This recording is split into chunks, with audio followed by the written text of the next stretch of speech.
What's up, ladies and gentlemen? Johnny Mac here. Just wanted to give you a heads up that if you are looking for a community that is open to discussion as far as mentorship, conservation, the wild, becoming a better person, and all of that, there is a group for you on Facebook, and it is called Soul Seekers.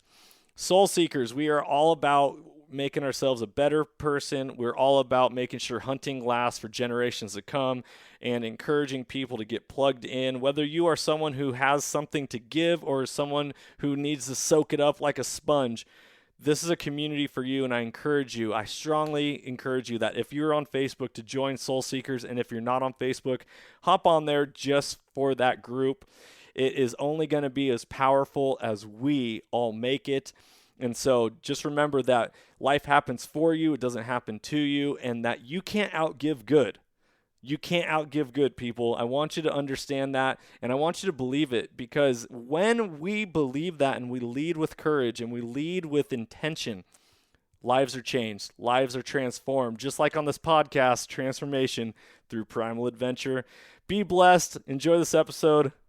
Talk soon.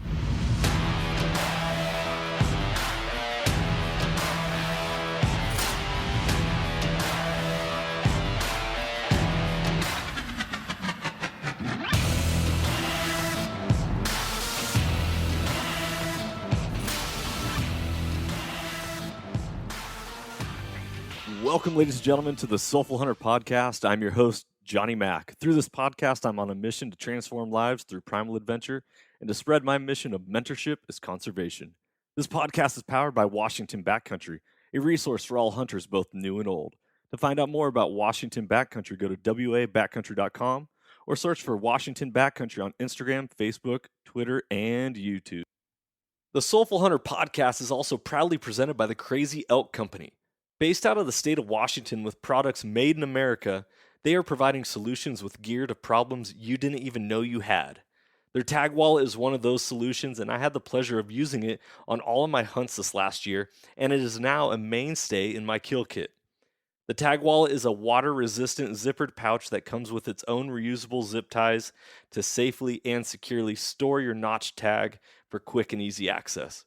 For more information, go to crazyelkcompany.com and use the code SOULFUL with a capital S to save 20% at checkout.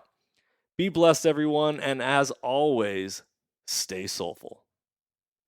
Ladies and gentlemen, welcome back to another episode of the Soulful Hunter Podcast. I'm your host, Johnny Mac, and I would love it if you give a round of applause right now for my good friend, my old roommate from college and after, and one of my groomsmen in my wedding, the Beastmaster himself, JW, Jeff Winslow, out in North Dakota.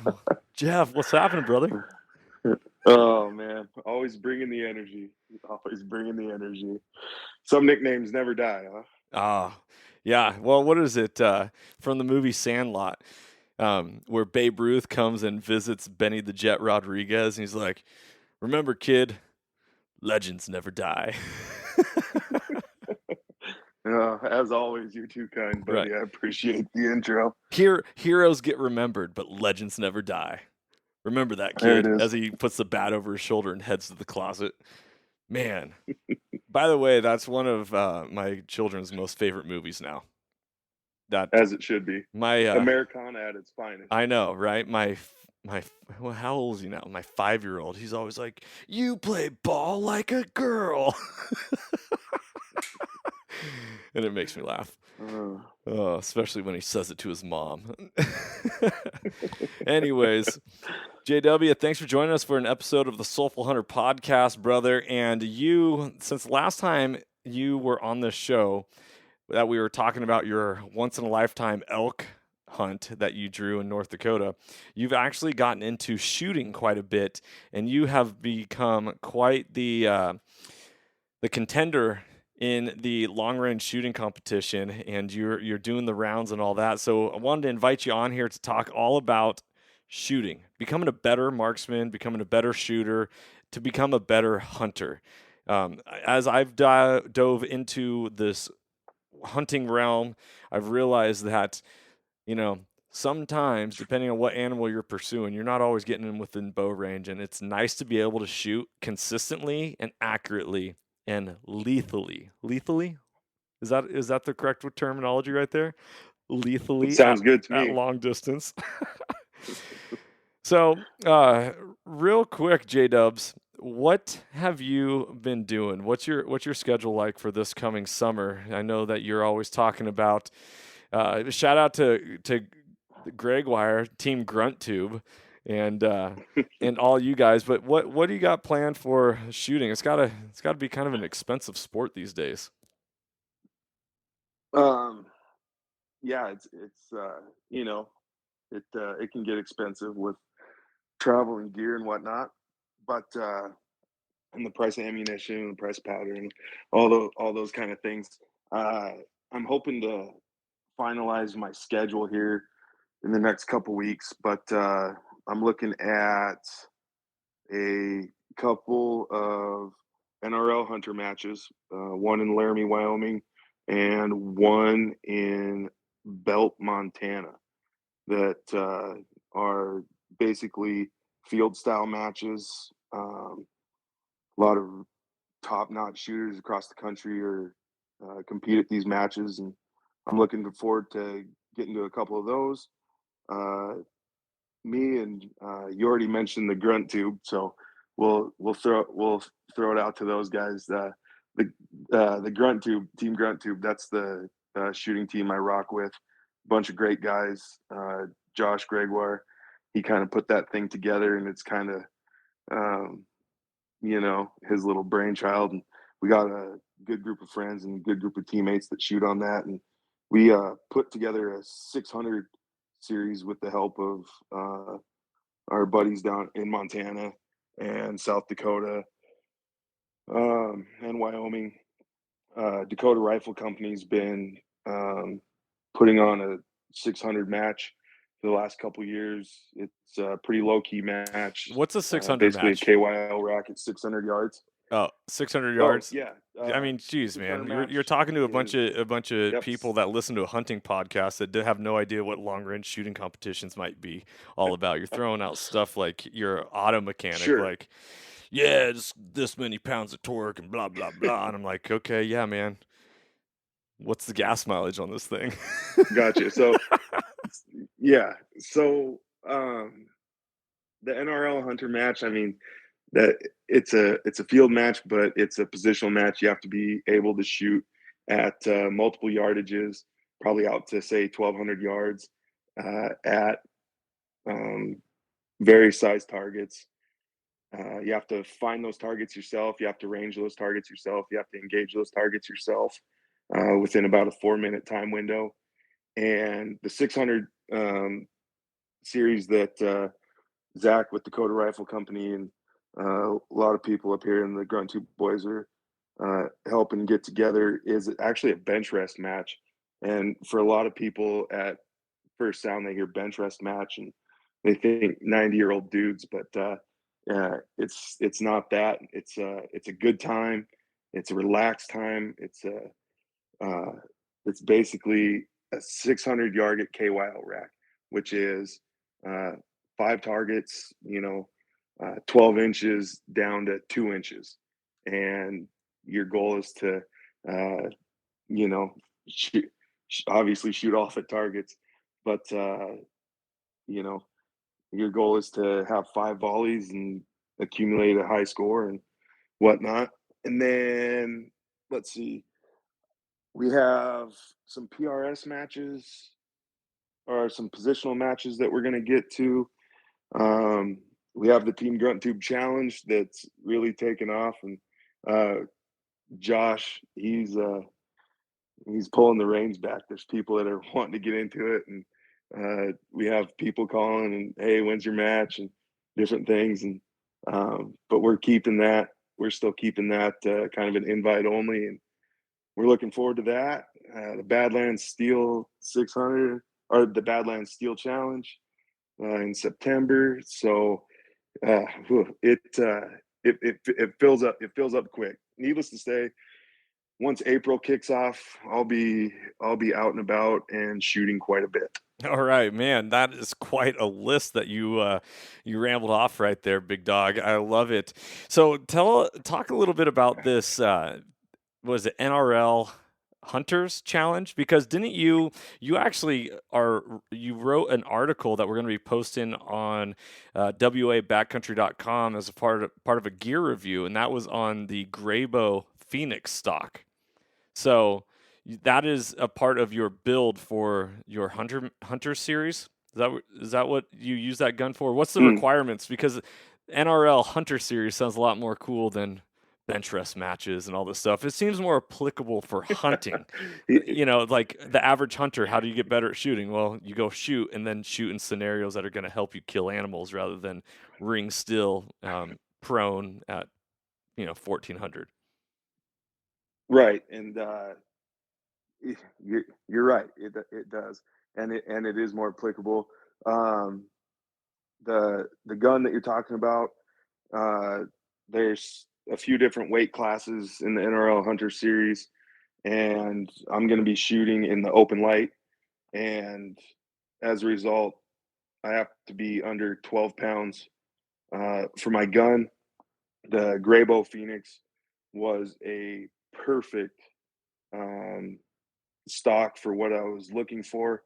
I paired the Grayboe Phoenix with a proof carbon barrel, Leupold Mark V optic 5-25, which is one of the lightest optics in the business, with great glass,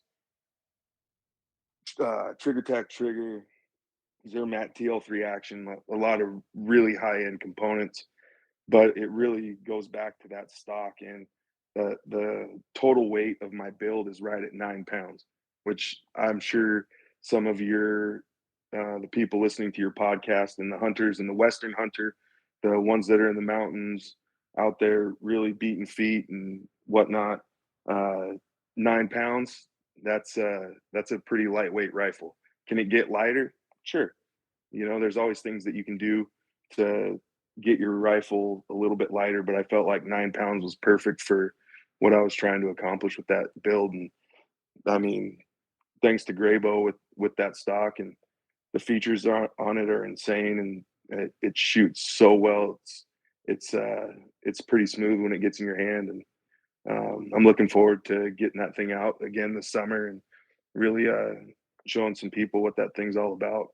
Nice. Well, for all you listeners who are interested in that build that Jeff is talking about, we're going to have some pictures of it on the website, and also you'll get to read a review written by Jeff Winslow, yours truly. Send it 110 on the old IG. But I love that, Jeffrey.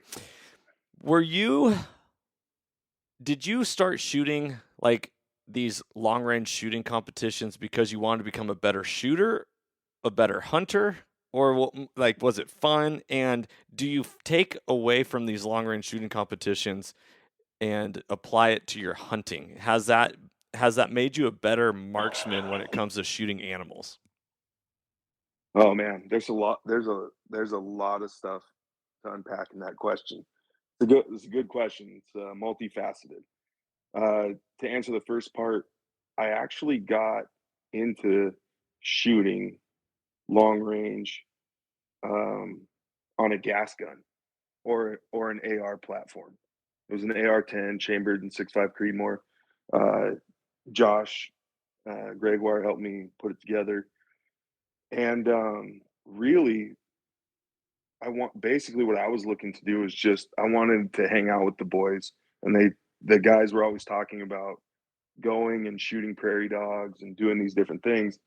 But the one thing about um, getting into the rifle game and shooting prairie dogs and doing varmints that you find out pretty quick is sometimes a guy will let you borrow his rifle maybe once, but he's not going to let you borrow his rifle multiple times, because each round that goes through that barrel is is taking life off of that barrel. Barrels only have a certain shelf life.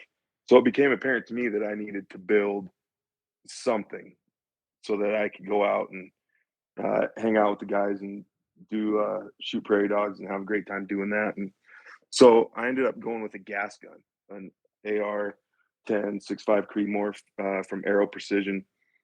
It's a really good build, shot fantastic. But then as I evolved as a shooter, uh, bolt guns just became so much more fun, way more fun, and I was hooked as soon as I started manipulating a bolt and running the bolt and getting on target and getting those nice presses um, and getting those impacts and watching prairie dogs explode. I was hooked. And then By the way, and when you're saying watch prairie dogs explode, it really makes me chuckle because I remember when you first started telling me this, I went on YouTube and searched uh, prairie dog explosions, like people shooting long range. Be ready to like drop your jaw because some of the footage that those people have put out on YouTube is like, holy schmoly. oh, and it's even more violent and beautiful in person. And one of the things is when it comes to the prairie dogs, and most people in the Midwest know this, the the prairie dogs absolutely wreak havoc on our federal grasslands, and not just like our federal grasslands, but just private property as well and agriculture fields, and they are a nuisance and they are abundant. So if you're looking for a good time to get a little trigger therapy, practice, um, it doesn't get any better than shooting prairie dogs with your buddies. And on the flip side of that, uh, we're kind of helping out the ranchers, cattle ranchers, and uh, the land at the same time. So it's kind of a win-win how we see it. Yeah. Well, so to follow up on that question and to make sure that you answer that question that I first asked is, do you feel like you are a better hunter? Does it translate to the field? Are you a person now that feels like you want to take longer shots at animals now, or is it something that you're like, okay, I feel like I can shoot any animal at any range ethically and smoke it, and then also there's that concept of aim small, miss small. So like how does this play into it when you're talking about long range shooting, becoming a better marksman, and then tie it all in with this whole concept of practicing on prairie dogs? Okay, so as it relates to hunting, um, I don't get hung up on yardages and distance a whole lot because it's kind of all relative. 300 yards on a day where it's blowing 40 miles an hour with a 90-degree crosswind is going to be a lot harder than a 600-yard shot with a 3 mile an hour wind at say 12 o'clock right in your face. Um, so so it's kind of relative in that respect. Um, the practice and everything that that my friends and I and my teammates and I do has definitely increased my confidence when it comes to um, my overall effective range. What I feel is within my ability. Um, for example, we talked last time about the elk that I had shot, and I know for a fact if it wasn't for the time I had spent behind a rifle practicing competitions to help identify my weaknesses, and then being able to identify those weaknesses after a match, find ways to practice and improve those, I would have never shot this elk. I shot this elk at 525 yards with about a 23 mile an hour, 90-degree right to left crosswind. So there was a lot happening in a short amount of time. I was also able to I was also able to take in the big picture of the situation, knowing what my bullet was going to do in the air at that distance and the size of my target. And I was able to factor all those things together and squeeze off a really, really nice shot right into the heart with all those conditions. So Is that because all the you practice. licked your finger, stuck it up in the air, and was like, oh yeah, I got this? Did you shout Kobe before you sent it? You know. I didn't yell Kobe. I was too out of breath because I had been chasing this elk for quite a while, and while we don't have mountains like you all do out west, we definitely have the Badlands, and they are bad and they are rugged. And I was going through the Badlands for quite some time, and after my third ridge over to get to the elk, I didn't have a whole lot of wind left to lift the finger. so I had about enough time to get a wind reading and lay down and squeeze one off. So yeah, that was quite the adventure. I love it. Okay, so a couple questions, because I'm gonna do some rapid fire, and I'm gonna look for some quick responses as best as you can. When it comes Okay. to a hunter and his firearm, their firearm, what is the number one thing a hunter needs in order to become a better marksman? A good rifle. Okay, a good rifle. What makes up a good rifle?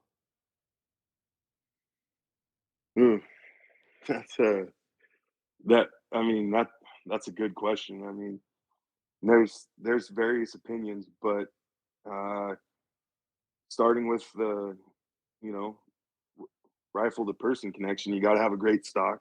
We mentioned the Grayboe stock. Okay, can I just Got jump to in have good here? stock. I gotta just jump in here. I was Yeah. really expecting you to say trigger first. I was expecting Oh, you to say trigger is the very first thing when it comes to what makes a good gun.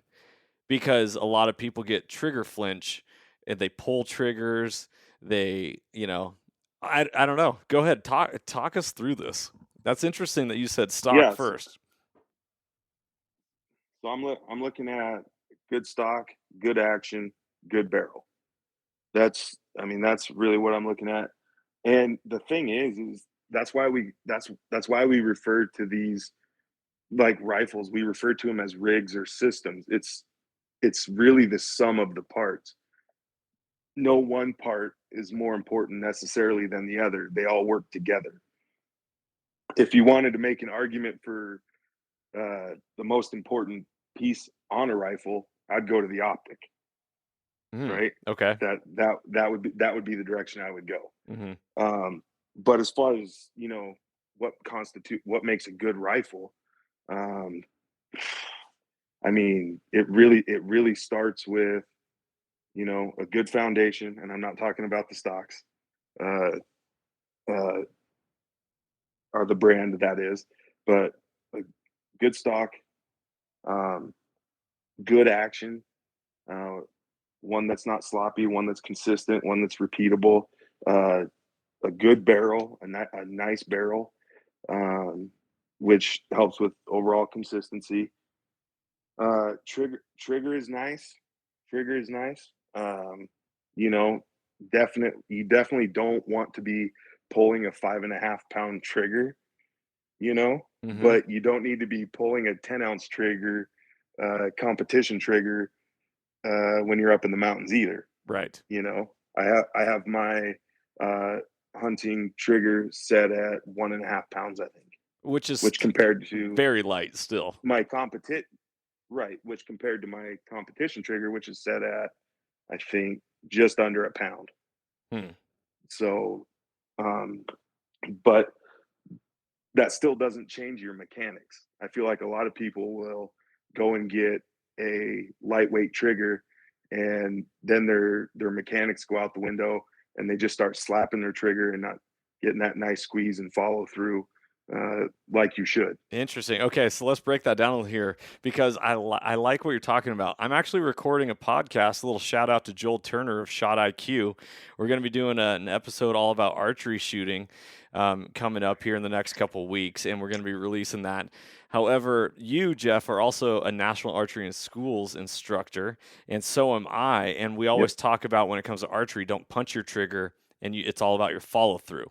So when you're talking, follow through and reflect. yeah. So when you're talking about your how to squeeze a trigger, what you're doing on your shot, it also reminds me of, I was listening, and I don't typically bring up Steve Rinella very often on these podcasts. But I did hear Steve Rinella talk about one of his very first archery kills, and how, what was he saying? How he always was told to concentrate on one thing when you are shooting, and whatever that one thing is, make sure you're doing it. And he, when it came to archery, was always told, you don't even think about what your shot is. It's get your elbow up. And this was, elbow up, elbow up, elbow up. What is your process when you're shooting a gun, a rifle, and specifically at an animal, not just in like a competition? What's your process of before you actually squeeze that trigger? Are you thinking about anything in Sure. particular? Is there a checklist? Take us through that. Yeah.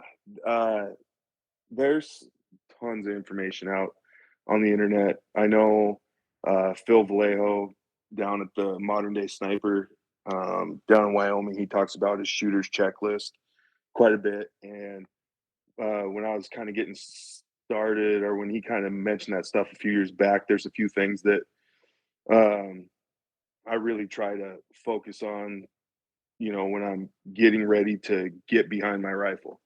I think about my hips, making sure my hips are behind the rifle, which some people refer to that as natural point of aim, but my whole thing is just making sure I'm square to the rifle. Which is interesting Solid because rifle. I have to jump in here, because when you say get behind, my hips are behind the rifle, I always think of Green Army Men, the little plastic toys that we grew up with playing, and the dude who's shooting prone is always at an angle behind his gun. So you're actually talking about being straight, not perpendicular, parallel almost, but in line with your rifle. In line. Yep, in line with my rifle. And really that all comes down to a consistency thing and a recoil management thing, making sure the energy of the rifle is being dispersed throughout my entire body. Also, it helps alleviate cant in the rifle. If my body's square behind my rifle, it's going to offer a more stable shooting position from the prone position. Let's see. I mean, some of these things just kind of naturally happen now. So I'm trying to just think about, they become, what do you call it? Just second nature. Routine. Yeah. Second nature. Yeah. So big goal, get behind the rifle, get behind the rifle. The second thing, and this is a mistake that I see a lot of people make. And when I miss targets, a lot of times, I don't get a solid rifle to shoulder connection. If my buttstock has a tendency sometimes, because I'm a really big guy, it has a tendency sometimes to dip in my shoulder a little bit. And if I don't get a solid connection there, I'll start sending stuff high. So really my focus is solid rifle to shoulder, and making sure my hips are behind the rifle. From that point there, I'm making sure that I'm loading my bipod, pressure from my toes.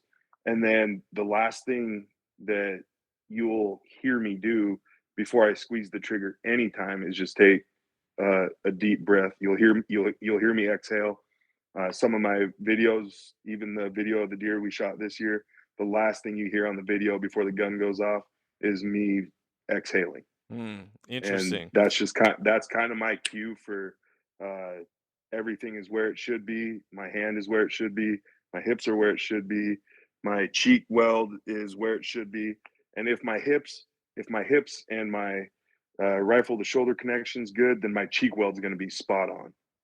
So interesting. Okay, so there's a lot of stuff that goes into the mechanics, but with practice it becomes routine. So I can totally see how if your hips are not square behind the rifle, you are not going to have a good shoulder mount, because you're not giving your full body, you're letting it hang out on your outer shoulder.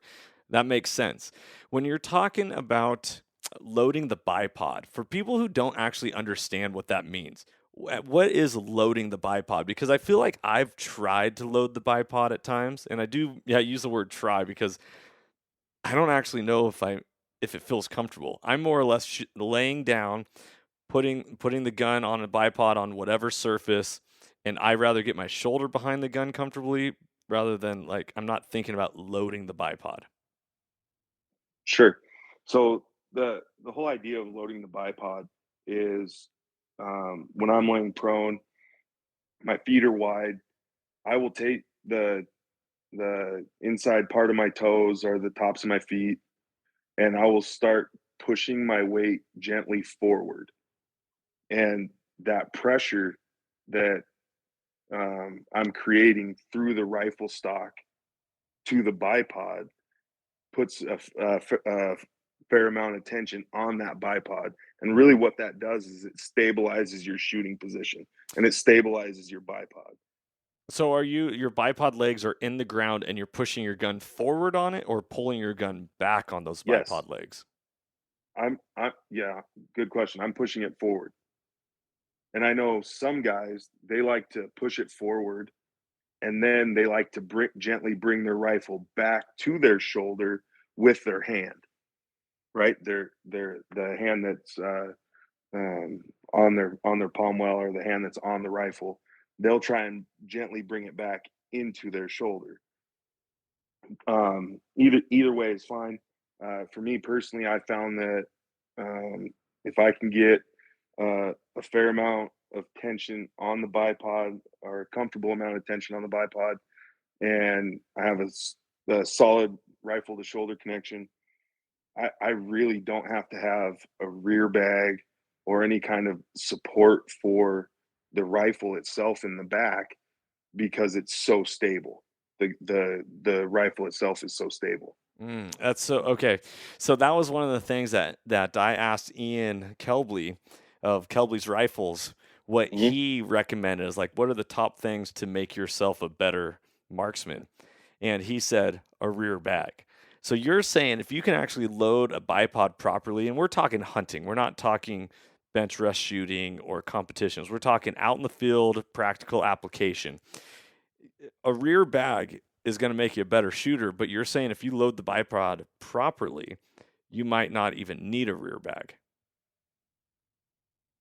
Correct. Did I If did you I have miss one, that? great, use it. Right. If you have one, great, use it. Yeah. If you don't have one, it's not going to be the end of the world. So really, with the support of a rear bag, that only enhances the stability of the rifle itself. Mm. So, but if I'm doing things correctly, I'm basically going to go from very minimal movement with just my rifle and a bipod to essentially no movement in my reticle when I add a rear bag. Interesting. Okay, so it's interesting that you mentioned now we'll get to the breathing. You always like to exhale before you shoot. Going into the Yep. last longest shot that I took was at a bear, killed it at 377. I thought that was a phenomenal shot. Really Hmm. proud of myself for that. I'm pretty sure that I always hold my breath before my shot. I breathe and I Sure. take in, hold, shoot. Did you have to practice breathing out before shooting to become natural at that, or is that something that you've always done? Or I don't know, is that second nature? Sure. Ironically enough, um, that's something that I've just kind of figured out with trial and error. When you're shooting prairie dogs, sometimes I was sitting in the scope and I was holding my breath, and all of a sudden the reticle would start dancing and it'd start moving, and then I'd run out of breath, and then I'd take a giant, inhale in to get all that air back. And then all of a sudden I'm off target, my reticle's moving around, I'm zoomed in at max range. Now I got to zoom back out just to find my target again. And it was a series of just trial and error. And what I have found now, ironically enough, um, with how I breathe, was It's exactly how I breathed when I shot free throws in college. I was just about to bring up basketball. When you're at the free throw line, you dribble 3 Yes. times, you get that ball Yep. up by your chin, you get your elbow in, Yep. and you go, shoot. Yep. That Exactly. that And makes sense. that's exactly it. Interesting. And the thing is, and you know this, being a PE teacher, and you've gone through all the exercise science stuff, and your muscles need oxygen. You have to breathe, right? Um, if you don't, everything gets real twitchy and real shaky and whatnot. So you have to breathe. However, the catch 22 is you can't really be breathing while you're shooting. Mhm. So I like that nice exhale. My muscles relax, and then I can, execute a shot. You really settle into the shot that way. That makes sense. Okay, so Yes. that then segues into my next question because this has to do with tension, body tension. I, when someone hands you a rifle or a gun, and I would say this is common amongst new shooters, new people with rifles, is they grab the gun stock, they shoulder the rifle. And let's say you're even at the gun store and you're doing this. You point it up at the wall, and their thumb naturally wraps around the stock of the gun. Now, it wasn't Mm-hmm. until I started paying Oh, I'm attention right. to long range shooters that they actually don't even wrap the thumb around the stock, and it's either along the stock or not even not even across the gun stock. And in that, when I started applying that, I became a better shooter because I'm getting direct pullback rather than any sort of torque on Right. the stock. So, um, when did that start? Like, when did you start applying that? And is that something that you just naturally practice to help you with your trigger pull? Right. It's funny you mentioned that because I just watched a video. I oftentimes go through videos, um, and not in vain, not in vanity, where it's you look at videos and be like, wow, look at what I did. But a lot of times I'll look and I'll try, the same way a football coach would look at film and try and, break down film. I would look at, you know, how a shooting body position and there's mechanics and different things. And you look at them. And I was actually looking at a video from 4 years ago where I had my thumb wrapped around my pistol grip, and I just thought, okay, I mean, that was an indicator of the evolution of my marksmanship, which really is just a journey. Like the whole idea of marksmanship, and I want to shoot rifles, and here's the end game. I want to be this or that. For me, rifles is just a journey. Marksmanship is just a journey. Uh, we always compare shooting rifles to golf.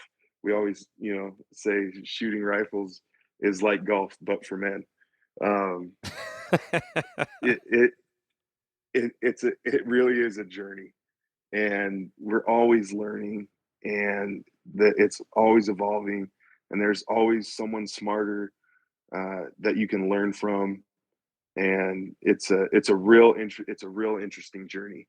But yeah, I was just looking back on some of those videos today, and I was seeing kind of the evolution of where I was and where I'm at now, and I was looking at my hand placement uh, in relationship to the grip, and what you were mentioning was, having your thumb out kind of on the side or parallel to your grip. A lot of guns now and a lot of chassis now, they actually have built-in thumb shelves where your thumb can just naturally rest.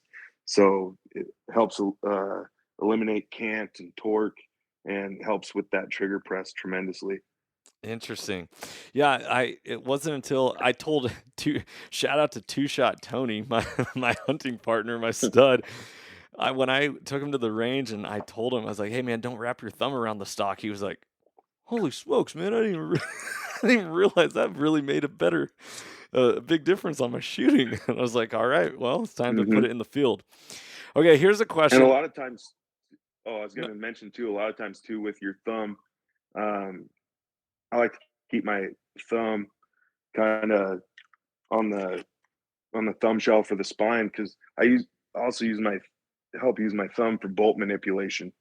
I try to keep my thumb planted right on the rifle, so as I'm working the bolt, that's kind of a fixed position. So just kind of a little tidbit with kind of your hand and thumb being over there. That's kind of another um, added component to what I do. There you go. That makes sense. Okay, so the next question goes with the idea of your crosshairs floating on a target versus being steady on a target versus however it is that people when they see an animal, they see their target and they hold their gun or they're prone on it. Are you are you expecting your reticle to hold still? And are you squeezing when it's dead still? Are you letting your reticle float and when it reaches where you want to send it, you then squeeze the trigger? What is your process and what is do guys ever talk about this? Because I remember in hunting was a year and a half ago, late season whitetail here in the state of Washington. Had to shoot offhand at about 175 yards at this whitetail, and it was just dumping snow, and I could barely see it through my scope, and I was already like getting really excited because Tony already put his gun up 3 different times and took it back down saying I couldn't see it, so I knew time was limited, so I quickly put my gun up and my scope was floating. It was on the deer. I squeezed it, dead deer. However, it's not Awesome, yeah. it doesn't always work like that. So what are you expecting? Um, yeah, I mean it's kind of that's an interesting question the idea of you want your reticle perfectly still as opposed to a drive by. Uh, it really kind of it really comes down to what kind of position you can build. And I'm not in the business of telling people what shots they should or should not take. That's that's for each individual hunter to have to figure out on their own what they think is right. For me, I want my reticles still. I want a solid position. If I do have any kind of movement in the reticle, I want to know that that degree of error is still well within uh, me hitting my intended target. And I'm not just saying hitting a deer. I'm saying hitting if I'm aiming at the heart, I want that I want that shot to hit the heart. So if there's any kind of movement, vertical, any kind of figure eight or anything moving in the reticle, I want I want to know that when I press that trigger, that round when it leaves the gun, it's going to hit my intended target. So that's just my preference. Each hunter is going to have to kind of figure that out on their own. Um, Standing prone shots are really tough because your reticle is moving, and that's a really tough shot. Um, at the end of the day, I want I want my for me personally, I want my reticle to be um, as still as it can be, and I want to be able to build a position as efficiently as I can, and that's really where a lot of these competitions have come in handy is just being able to build a solid shooting platform so that I can execute my mechanics correctly and then consequently execute a lethal shot on an animal. So that's just my opinion. Very good, but you didn't answer the question, big dog. What do you do when it comes to your reticle and your crosshairs? Are you expecting it to be held still, or are you drive by, as you say, or figure eight, or I know when archery, I heard one time is like if you have the shakes on a big old bull elk that's just bugling in your face and you're doing circles with your bow, focus on making your Sure. circles tighter and tighter and tighter until you have it where you want it. Is there any of that type of thing Yeah. when it comes to shooting? For uh more so in competition formats. You can get into some pretty unforgiving positions that for whether it be my you know the my size or whatever, where I get into some positions where my reticle's just not still, and I just for whatever reason can't build a position or haven't learned the right way to execute the proper position, and I'll find my crosshairs moving. And so at that point there, it's just kind of a send it with Jesus moment. It's like you try and get your crosshairs as still as possible, and then if you're gonna drive by, which way's the wind coming from, and which way's the wind gonna affect that bullet the most, um, and you know send it with Jesus. But 99.99% of the time, uh, my reticle needs to be still. And a lot of the times with reticles, where they can get to be moving, is a lot of people are, you know, they have high magnification scopes and optics and whatnot, and they'll be at 300 yards and they'll crank that baby up to 25 so that a deer looks like a Mack truck inside that reticle. And when you're at the top end of that zoom range, I mean, every little muscle fiber that, flinches in your body, that's going to move the crosshair. So, what I would encourage a lot of people to do then is just back out, pull your magnification out, maybe take it down to 12, and you'll watch that crosshair really stabilize. That makes sense. What I didn't tell you on this whole offhand whitetail shot was I was at 4.5 power when I took that shot. And that's where I felt. That's quite a poke.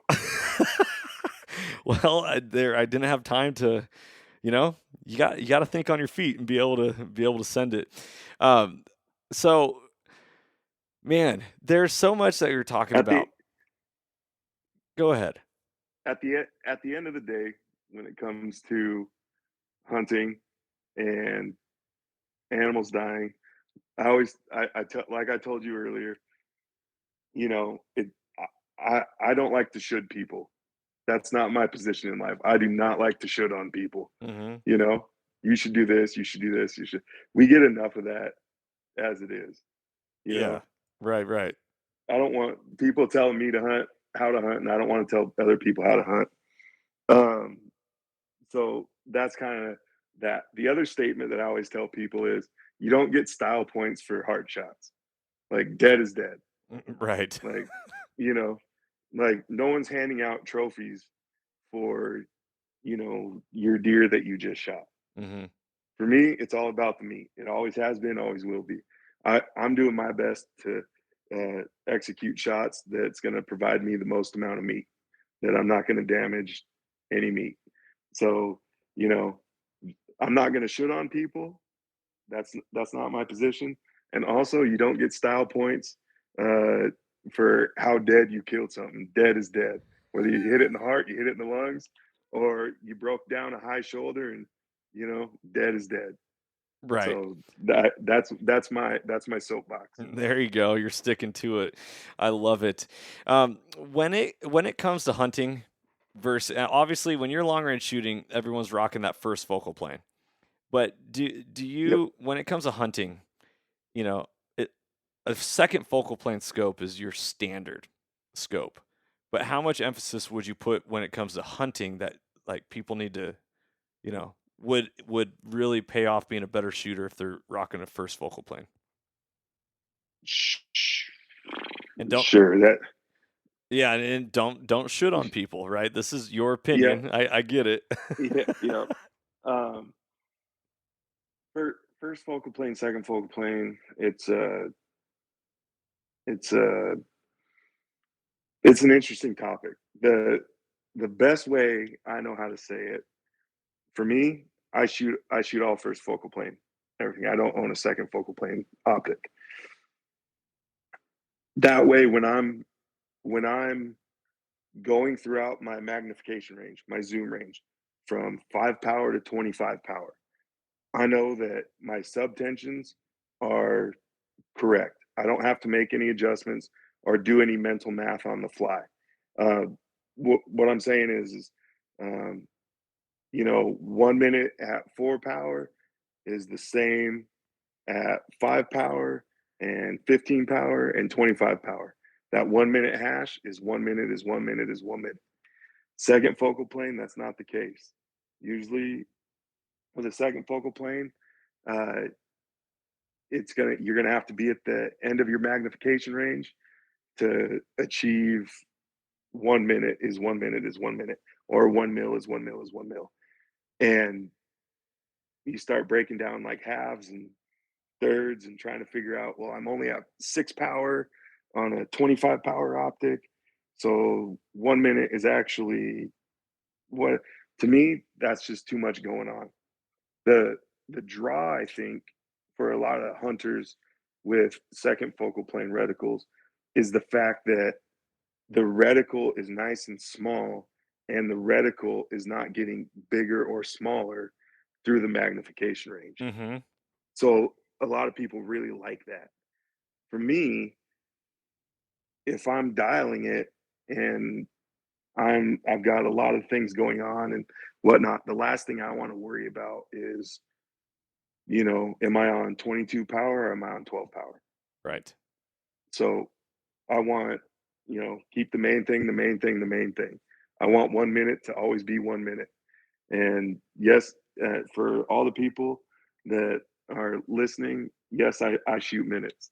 And for all the precision rifle people that just threw up in their mouth that are listening, because I shoot minutes, because they all speak Spanish and shoot mills, Well, they're all and they're gonna communists, right? They're not yeah. rocking that imperial. They're all that metric system. I'm not about that life. So as for me and Team Grunt Tube, we shoot hunting bullets and we shoot MOA. And we That's it. shoot America. Yes, You said it, Jack. that's a fact. I love it. Yeah, it makes sense that the last thing you want to do is think about what power your scope is on when you're already thinking about getting behind your rifle properly, about making sure your breathing's Mhm. properly, about loading your bipod properly, about even if you're dialing for elevation, like that's a whole nother topic. Like I'm still trying to wrap my head around this concept of if I sight in my scope at 200, do I still obviously I can create a dope chart, but does my MOA dial change? Am I turning it less if I set a 0 at 200 versus 100? And this is super noob of me, like to even mention this, but Yep. but this is, if I'm thinking it, I'm sure there's other people that are thinking this as well. Sure. We always say, when I say we, I'm always referring to the Grunt Tube boys and my shooting team and all my buddies. Our philosophy is you got to dial it anyways. So all of our zeros are set at 100, and when it comes down to range and getting your formula and inputting your data and all that stuff, it's like, hey, what's the difference between I have a 100-yard zero and I'm going to take it up to 3 minutes, 3.2, depending on the round, at 300, or if I have a 200-yard zero and I'm going to dial it to 1 minute. Like, it's all got to be dialed anyways. So for me, I like to keep everything super simple. Set my zero at 100. Gonna have to dial it anyways, and then work off of that.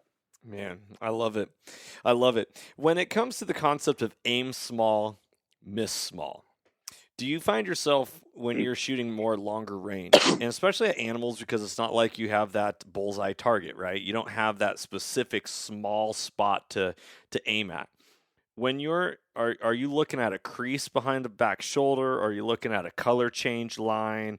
What are you focusing on your shot when it comes to what do you want to make sure your crosshairs are put on? Yeah.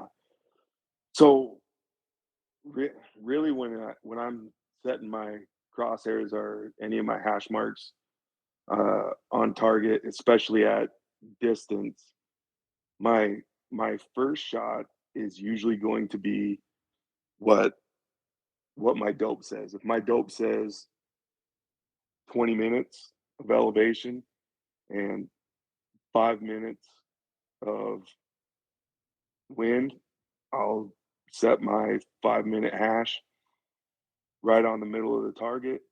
If the wind is gusty one way or another, I'll pull that target, or I'll pull that my windage marker to the wind side just a little bit to give myself a little bit of wiggle room just in case the wind drops out.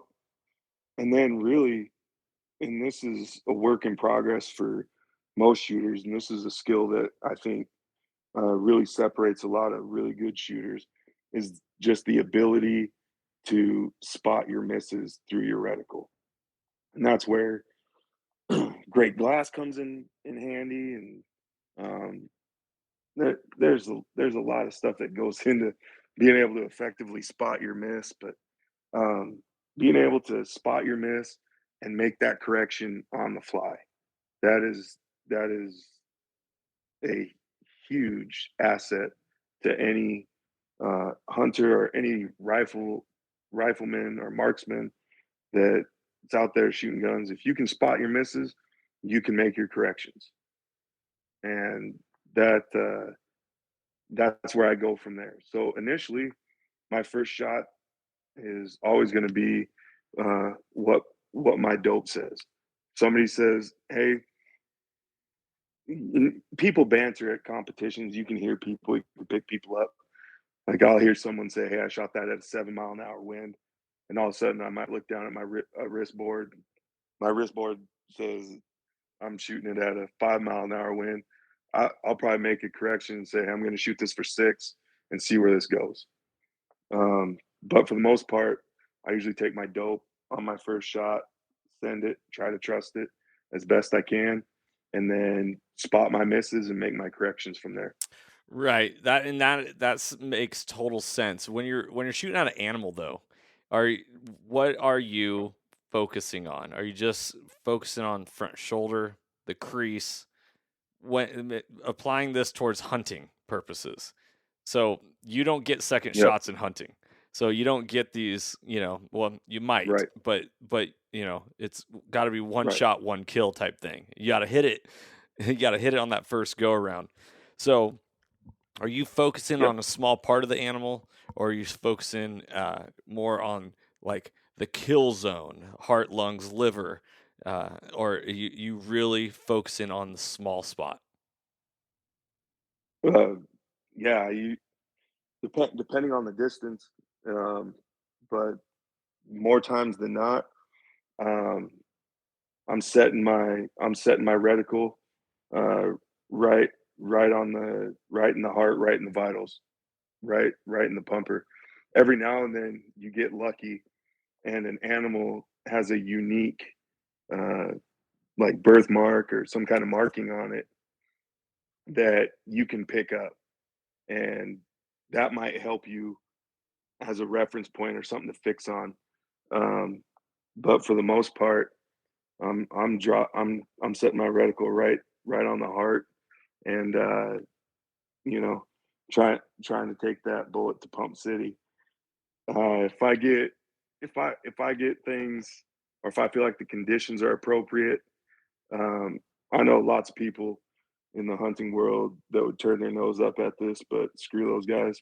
Um, man, if I can get a good high shoulder, I'm dumping high shoulder 100% of the time.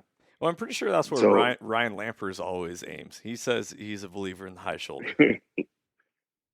he knows what he's talking about. I don't want to misquote He him, but gets I'm it. pretty sure he said that one time, either on a podcast or on one of his videos, and he's like, more often than not, that's stoning the animal, and then if not, Oh yeah. you're stoning the animal for a second follow up shot if need be.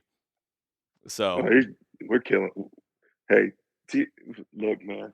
Our business when we get behind our rifles and hunting, which we love, and I don't want to paint all my friends here in a negative light, because that's not who we are. We're not out there trying to like maim animals and shoot things at a far distance. And everybody I hunt with, their goal is one round and that's it. When we let that bullet go, when we let that round go, we want that to be it. Mhm. We want that animal to expire. We want it to die.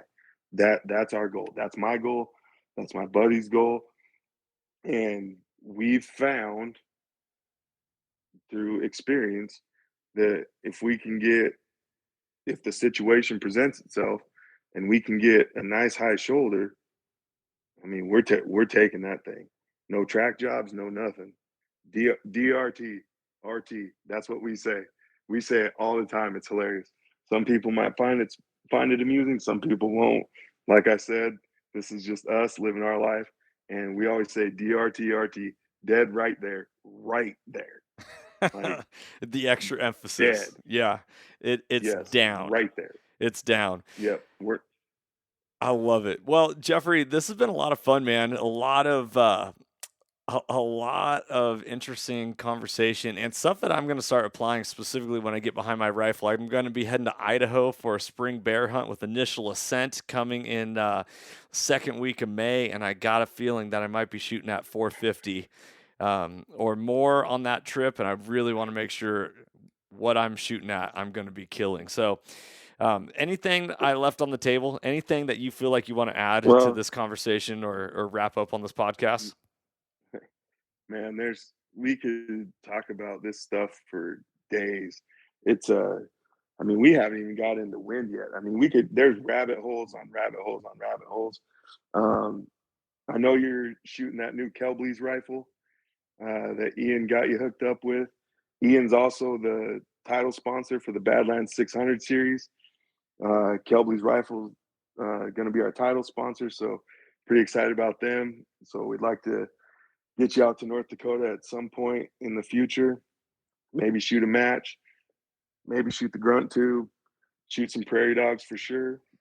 But I'd love to get the Prairie Dogs be an you're always episode of Soul welcome. Seekers. That would be a lot of fun. Yeah. Hey, you and the Soulful Hunter podcast and the Washington Backcountry boys, you're always welcome out here. So whenever you want, pack up that Kelbley's rifle. I know that thing shoots. Bring it out here, and we'll run some rounds through some prairie dogs and have ourselves a laugh. I love it. I love it. Well, Two Shot is I presented Two Shot with a Christmas present this year as a thank you for all the hard work he does. He's also going to be shooting a Kelbley's Coda rifle this coming year as well. So super jacked about that, and I can't wait to put it down range. So, brother, what else is there that you Okay, want to drop on us? I guess the last thing, if I could just throw out any um, parting wisdom, would be get a mentor. Get a mentor, because this long range business, this precision rifle business, like, is really really hard. And without a This hunting mentor, business. this hunting business, it's really really hard. And without a mentor, it can get really really expensive really quick. And I've been fortunate enough on my journey, and like I said, I refer to it as a journey. I've been fortunate enough on my journey to have some of the best mentors. We already mentioned Josh. Um, he's been fantastic. You've met my buddy Chris Bushta, fantastic. My buddy Tyrell down in Montana has been fantastic. But there's been guys along the way that have taken their time to really help me out, and that has helped me tremendously, not only from a performance standpoint, but from a financial standpoint. I'm not wasting money on things that I'm not going to be able to resell. So find a way to get a mentor, um, get out, shoot.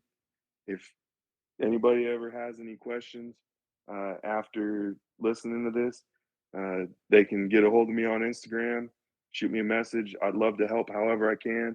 You know, I'm definitely big into paying it forward. Um, so that would be my closing remark. Get a mentor. Well, it's ironic that you say that because we all know that mentorship is conservation, and when you want to you want something to last, and you want it to be done right. Investing in the lives of other people can truly transform them. Not only that, but you can't outgive good. Any good that you put out into this world is just naturally going to slingshot and boomerang back to us. And we don't do it for the return, but you do it because it's just the right thing to do. And I love that. I love that you're saying that. Jeffrey, what is your Instagram handle? How can people get a hold of you? Yep, you can find me at sendit110. That's the best place to find me is on Instagram. I don't rock with Twitter much anymore. I'll just stick to Instagram for now. You can find me, sendit110. Hit me up, slide me a DM, let me know what's going on, and I'd be happy to help however I can. Awesome. So be on the lookout, everyone, for Jeff's review of the Grayboe Phoenix stock. They're going to be up on the Washington Backcountry's website here pretty soon. And then also, you can always get a hold of us. Go to the Contact Us page on wabackcountry.com, or you can send us a DM at Soulful Hunter Podcast or on Facebook, and we'll get you in touch with Jeff as well. Everybody, thank you so much for tuning in to this episode. I really appreciate it. If you would share this episode, like this episode, subscribe to this, it really helps out with everything that we're doing on spreading the mission of mentorship as conservation and how hunting has the power to transform lives through primal adventure. You cannot outgive good, everybody, and as you're heading into this 2022 year, know that life is happening for you. It's not happening to you. Be blessed, everybody. Freedom on, and as always, stay soulful. If you enjoyed today's podcast, I'd love it if you could go ahead and give this a rating as well as subscribe. Also, you can check us out on Instagram under the Soulful Hunter Podcast. Make sure to tag us in pictures and posts and use the hashtag Soulful Hunter.